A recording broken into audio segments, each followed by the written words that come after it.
đã cho mình quen biết nhau. Có lẽ ông trời muốn ta phải yêu mến nhau. Nếu muốn mai này em được hạnh phúc ấm, em chỉ còn một cách, em phải bằng lòng yêu anh. Cả trái đất này không ai hiểu em bằng anh, cả thế giới này không ai yêu em bằng anh. Hãy cho cơ hội để anh được chăm sóc em, được ôm lấy em từng đêm.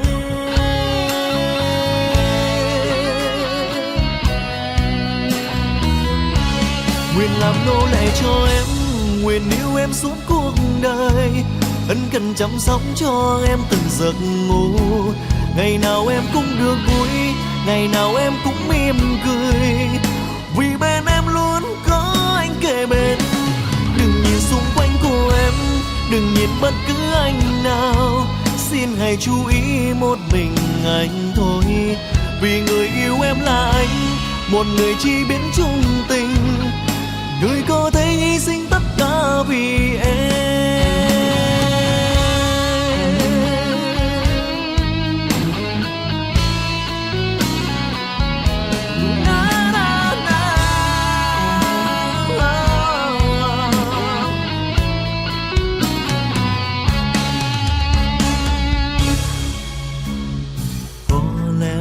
Đã cho mình quen biết nhau.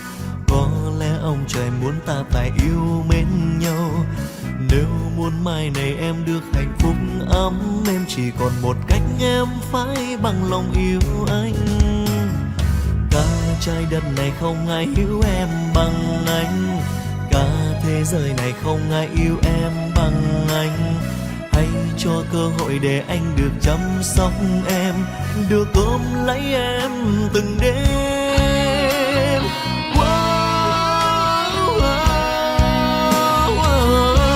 Nguyện làm nô lệ cho em, nguyện yêu em suốt cuộc đời, ân cần chăm sóc cho em từng giấc ngủ. Ngày nào em cũng được vui, ngày nào em cũng mỉm cười, vì bên em luôn có anh kề bên.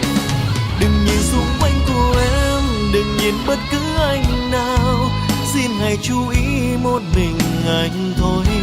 Vì người yêu em là anh, một người chỉ biết chung tình, người có thể hy sinh tất cả vì em. Nguyện làm nô lệ cho em, nguyện yêu em suốt cuộc đời, ân cần chăm sóc cho em từng giấc ngủ. Ngày nào em cũng được vui, ngày nào em cũng mỉm cười, vì bên em luôn có anh kề bên em. Đừng nhìn xung quanh của em, đừng nhìn bất cứ anh nào, xin hãy chú ý một mình anh thôi. Vì người yêu em là anh, một người chỉ biết chung tình, người có thể hy sinh